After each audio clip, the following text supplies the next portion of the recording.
How does creating the physical change through JKA TM support emotional well-being, creative thinking, that direction of things? Everybody knows that physical activity, different types of physical activity create changes in chemicals in the brain that make people feel better, okay?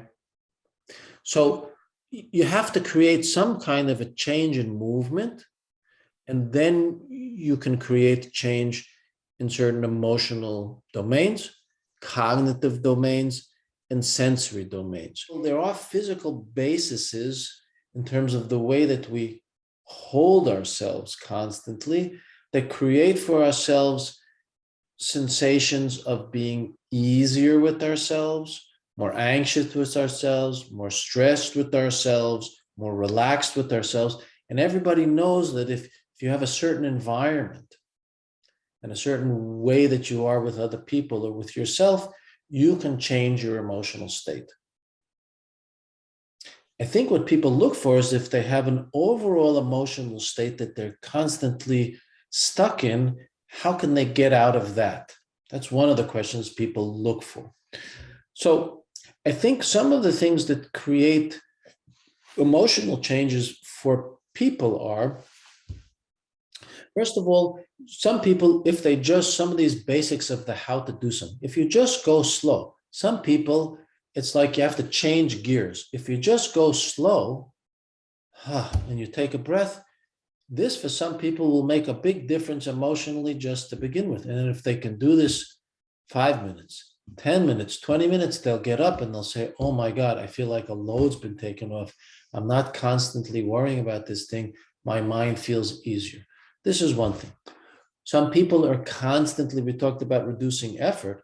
Some people are constantly efforting in life in a certain way, with themselves in a certain way, in relationships. They're constantly efforting.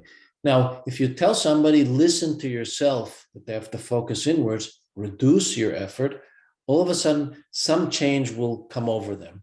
And all of a sudden they know, I don't have to do this. Oh my God. And then what will happen is something about this way that they do things or feel with themselves, there's like a little space between it. Some people feel compulsively always having to do something, correct way, the proper way, the way to please somebody, and anything in an abilities through movement lesson has nothing to do with that. It has only to do with something that you can find. You have to listen to the sensation that makes you feel good. Okay, what is your way to listen to yourselves that you will feel good? What is a pleasant sensation? How to listen to a pleasant sensation. Okay, and how to listen to your need for that sensation. So you can take a breath, you can release, you can reduce your effort. That can be a basis for people. Other people, no. They want to do the movement and feel successful in the movement. This can change their emotional state. I try to take this broadly, and I try to take it in two different ways. Some people do abilities through movement to not deal with their emotional life. Some people do awareness through movement to not deal with their emotional life. Some people do yoga or meditation. Why is that they do body-based things, not to deal with their emotional? Why?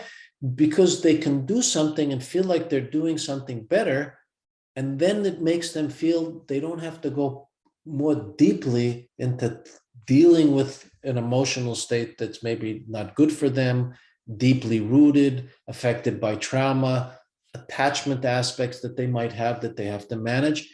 And what happens is, if they feel good in their movement, basically they can avoid any issues that you could say are really at a root or more troubling for them emotionally, psychologically, or spiritually, you could talk. And I found that many times, because I've seen many people do this and they seem to be developing, and then you see that on the emotional side, not at all. They sort of avoid themselves in it. I found that to be able to look into the emotional aspects of people more deeply, sometimes this works for people because then they don't have to tell people how they feel. They can listen for themselves. Other times, like, you need some kind of a mirroring from the outside. We can't see ourselves as ourselves. We always need some type of you could say a limbic resonance with somebody, or a limbic exchange with somebody else to sense ourselves and feel ourselves emotionally to make changes. And we do this through other people. I found that for many people, yes, abilities through movement or awareness through movement can be very useful in light emotions or changing or contact. And sometimes then people need other things. In terms of creating changes long-term for emotions that people want to do, this I really can't speak to. I can see from the changes that I do notice with people can change mood, senses of aliveness, relaxedness, anxiousness, joyfulness, attentiveness to other people. Any type of a mechanical lessening of a particular pattern or a network of muscular use, a pattern of behavior, if you can loosen it up a little bit or change it in any way, because in any pattern of activity that's repetitive, there will be some type of an emotional sense of self component. Shift it around, change the network of how it's done a little bit, and you loosen that, and the person will feel something else. Many people, when they just feel taller or more upright, they always feel more awake and happy. This is something people get up and they have their eyes brighter and they stand taller, and then they just feel absolutely easier and lighter and happy for a few moments. Some people, all of a sudden, it's like they drink a glass of alcohol and they just start talking to other people and they feel very open. They feel less inhibited. Okay, so this is something I find is very common, and it's more having to do not with the how of what's being done, but the mechanics of how it's done. Because the mechanics can change in the way networks, movement networks, or patterns of action, or movement combinations are put together, strongly or less, more used, less used. And the easier those become, the lighter somebody becomes for a moment. Because you can be very, very flexible and still go back to having difficult moods and difficult emotions. But you can lie down, roll around, do different combinations, and you stand up, you feel easier in gravity.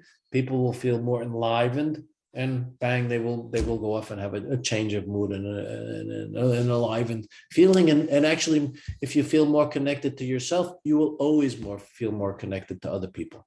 When you were talking before about how abilities through movement has this basis of supporting people to find an attachment to themselves. Oh, yes. I would imagine that also supports over time, not just the temporary mood change, but. No, absolutely. If I would talk more deeply about it, my work evolved at a certain stage while I was teaching the Feldenkrais. I got very interested in the work of John Bowlby and Alan Shore and all the aspects of self-regulation and attachment theory. And one of the ways that I describe abilities through movement is how somebody comes in a particular contact with themselves so that they can, you could say, attach onto themselves and listen to their own needs. That's a very broad thing to say because there's so many different needs. But people come and they study abilities through movement because they have certain needs that they're either unfulfilled, okay, and they don't know where to find them, and they want to wait to learn how to listen to their needs in themselves by themselves. And this takes a certain way to go about it. Basically, if you don't know what attachment theory is, there's a way that we attach on to other people for social needs and emotional needs.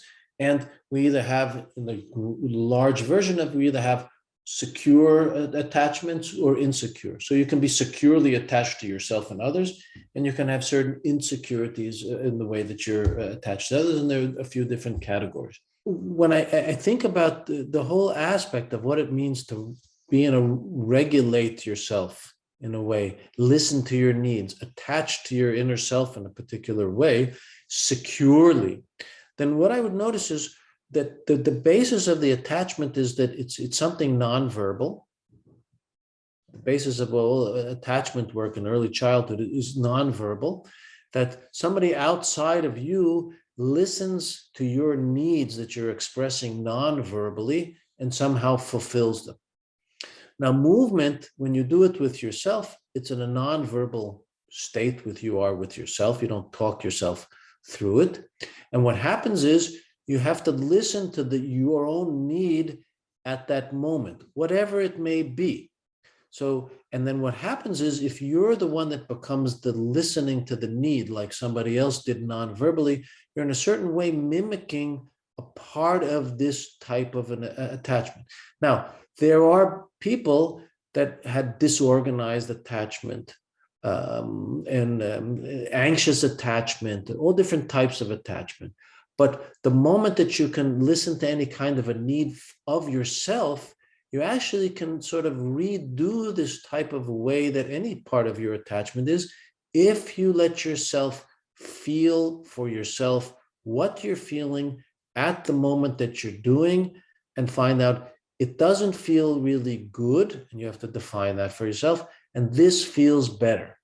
When I do this and it feels better for myself, I'm listening to my need for myself to take care of myself and to feel good, how I'm doing it with myself.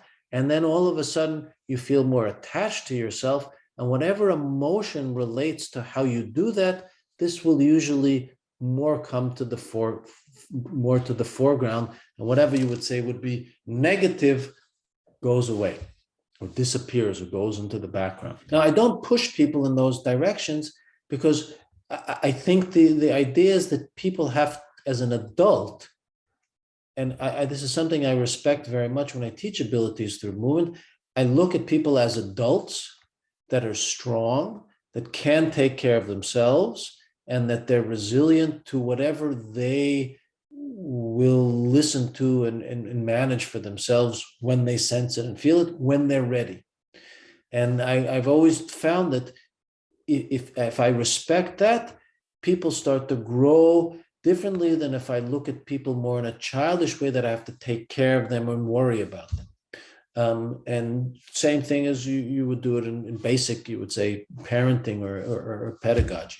Anything that you can do that helps you adopt better in gravity as an adult.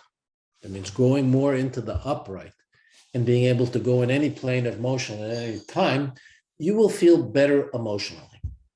This is sort of a rule. So a lot of the abilities through movement lessons are engaged around looking how to, and the mechanics of how to help people adapt in any way that they can better to gravity.